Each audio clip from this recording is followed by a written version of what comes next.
د پخوا زمانې قصه ده. په نورپور نومي کلي کې د رحمت په نوم یو موچي اوسېده. رحمت ډېر ښه انسان و، خو ډېر غریب و او ډېر په غریبۍ او په مشکل کې به یې وخت تېرېده.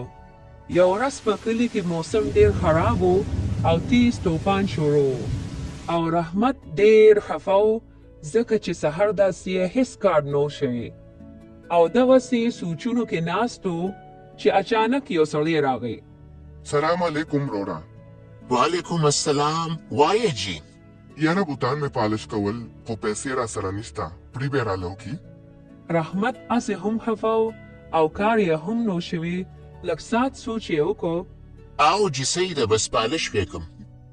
او د هغې نه پس رحمت هغې سړي له دواړه بوتان پالش کړل. روڑا ستا ډېره مننه.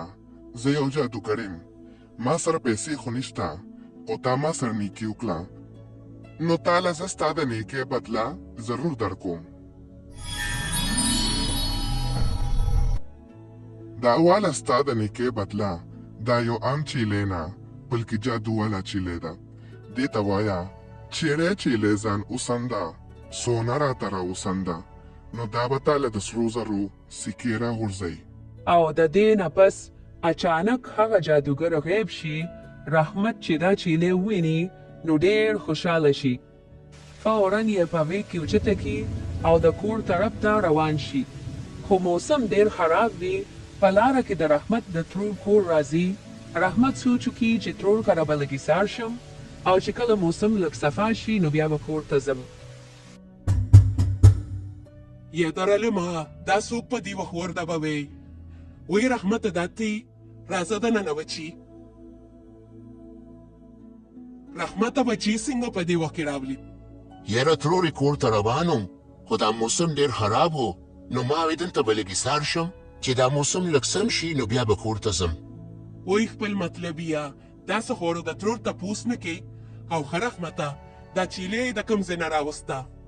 ترورې دا عام چیلې نه ده، دا یو جادوګره چیلې ده. دا راله یو جادوګر راکړه او دې ته چې وې چې چیلې ځان اوسنده، سونه راته راوسنده، نو وی دا به درله د سرو زرو سکې درکوي.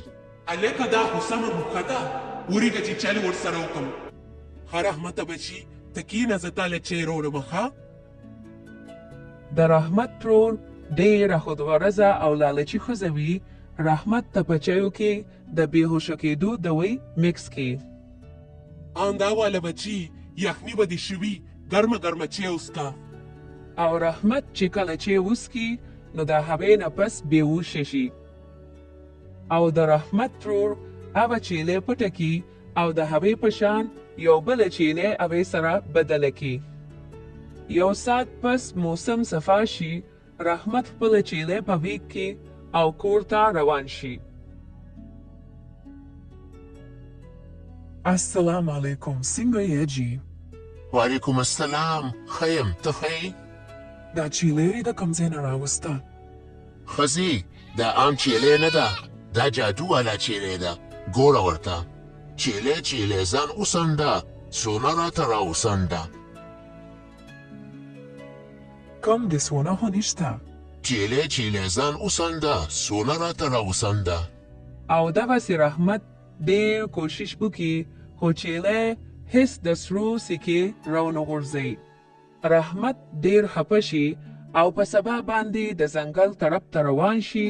جادوګر ورته ویلی و چې زما کور د ځنګل سره خوا کې دی. او یو ساعت پس رحمت ته په ځنګل کې یو جونګړه په نظر راشي. رحمته دا تی بهر سکې دننه راځه.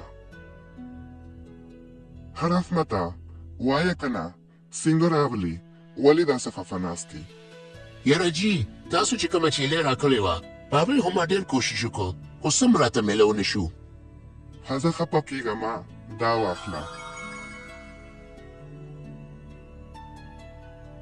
دا یو عام کپله نه ده، جادو والا کپله ده. جادو والا؟ نو دې سره به څه کوم؟ ګوره ورته کپړې خور شه، ما په خېټه موړ کا. دې ته چې ته داوې نو تا ته به هر قسم خوراک ملاویږي. واه اوس په مزه وکړي. او رحمت هغه کپړه د ځان سره ونیسي او د کور طرف ته په خوشحالۍ روان شي. خو رحمت لا یو ځل بیا د هغه ترور مخې له ورشي. څه کې فریا چرته رواني او دا کپړه دې چرته روانه کړې ده؟ دا جادوګر راکړه، جادو والا کپړه ده. جادو والا کپړه هلکه دا خو بیا سم چانس دی. هزار یو کپ چای به وڅښي بیا به کور ته ځي. او رحمت بیا د ترور سره د هغوی کور ته روان شو. رحمت یو ډیر ساده انسان و او یو ځل بیا د ترور په خبرو دوکه شو. دا والا بچي ډېره ښایسته چای مې دله پخه کړه، دا وڅښه. او رحمت چې چای وڅښله نو بیا بېهوشه شو.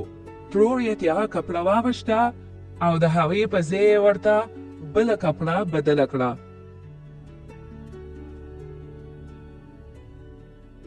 السلام علیکم، بخیر راغلی. وعلیکم السلام، خدای دې وبخښه. دا وګوره ښځې، څه مې درله راوړل. یا سړیه، دا دې بیا سره په مخه کړی دی. ښځې، دا عام کپړه نه ده، جادو والا کپړه ده. ګوره ورته کپړې خور شه، ما پښې ته موړ که. وایي دا څو شو؟ پته نه لګي چې روزانه دې څوک دوکه کوي.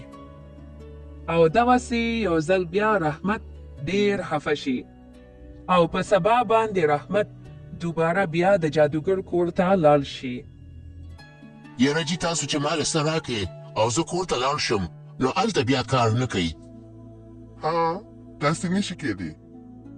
تا له چې زه څه درکړم او ته کور ته ځي نو دا راته ووایه ته په لار کې چا سره ملاویږي که نه ډایرکټ کور ته ځي. په لاره کې زما د ترور کور دی، زه هغې ته رځم. ښه نو بیا ټول کار ستا په ترور کې دی. اوس زه په ټوله خبره پوه شوم. غم مه کوه، اوس به ورله سم علاج وکړم. رحمته، دا یو عام چوکه نه ده، جادو والا چوکه ده. جادو والا چوکه؟ نو دې سره به زه اوس څه کومه؟ دا به واخلي او ترور کره به لاړ شي او دې ته به ووایې چوکې تو شه، د ترور نه مې راتاو شه. او ترور ته به صرف دومره ووایې چې زما هغه چیلۍ او کپړه واپس راکړه. اوس رحمت هم په ټوله قصه پوه شو. هغه چوکه یې واغوسته او د ترور کور ته روان شو. سلام علیکم خریا، څنګه یې؟ څنګه داسې اچانک راغلی؟ یاره راغلمه، ما مې د ترور تپوس مې وکړم چې ترور مې په کوم حال کې ده. فریا دا شوکایي د کوم ځای نه راوړه؟ ترور دا عام چوکه نه ده، جادو والا چوکه ده. جادو والا چوکه دا څنګه کار کوي؟ ګوره ورته چوکې تو شه، د ترور نه مې راتاو شه. او د هغې نه پس هغه چوکه د رحمت ترور ښه سمه ووښي. د رحمت نه معافي وغواړي او رحمت د خپله چیلۍ او کپړه واپس کړي.